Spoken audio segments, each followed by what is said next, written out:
Suspended National Deputy Police Commissioner General Shadrack Sibiya returns to the stand at the Madlanga Commission in Pretoria this morning.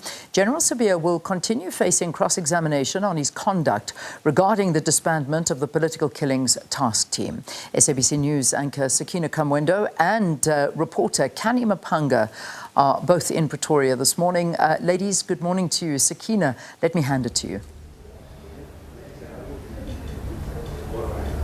Well, thanks so much, Leanne. And the weather taking a turn for the worse, and it wasn't a great day for General Sibiya on Friday, Canny. And one has to wonder, what's today going to hold for him? He was essentially forced into making several submissions on Friday on various aspects. What was your main takeaway from all of that? Indeed. Good morning to you, Sakina, and to the viewers at home. Several concessions were made on Friday, which paints a different picture in contrast to what he was trying to initially state before the commission when he first took the stand. I think the biggest concession that has greater implications for the rest of his testimony are the concessions relating to his actions following the directive to disband the PKTT in December 2024, taken by the police minister, Senzo Mchunu.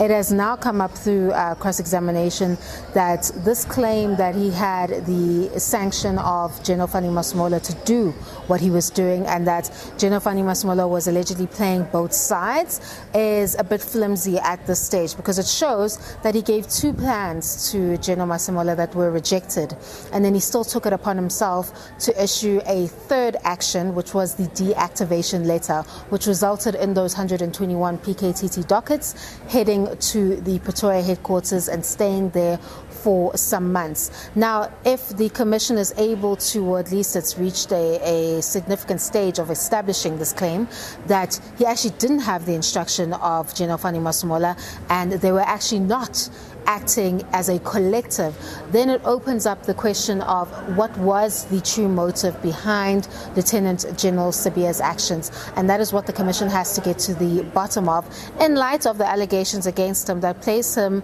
in very close proximity, allegedly, with these alleged cartel members, and puts him in a position where he's allegedly a compromised cop that was allegedly receiving benefits from these particular cartel members. And we know that at least two cases in those 121 PKTT dockets dealt intimately with Katiso KT Mulefe and, of course, Vusimuzi Kat Matlala. So that could possibly explain the rushed bid to ensure that those PKTT dockets head over to the Pretoria headquarters. You see him trying to distance himself from the transfer of those dockets, but it's clear that when he said that the dockets need to go to General Sintumule in his office, the only place they could have landed is in Pretoria, because she is based in the Pretoria office. She is not in KZN. She is working in crime detection in the Pretoria office. So if it must be transferred to her, that is the only location that they could go. We see him also trying to introduce the claim that Mkhwanazi didn't want the dockets back.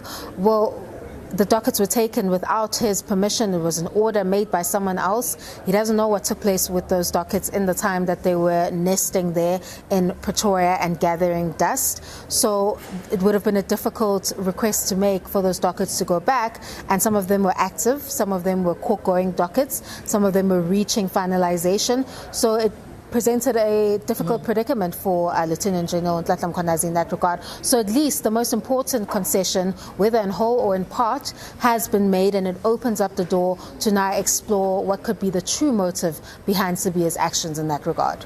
And of course, Canny had to concede that while those dockets were in the head office, that no work was being done on those dockets, even though, as you say, he was at pains to explain that at no point did he have physical sight of those dockets, but he knew what was contained in them as per reports that were presented to him. And of course, so many other concessions, and it was a very interesting day. We'll continue to get some analysis on what happened on Friday when next we return here to the Bridget Mabandla Justice College.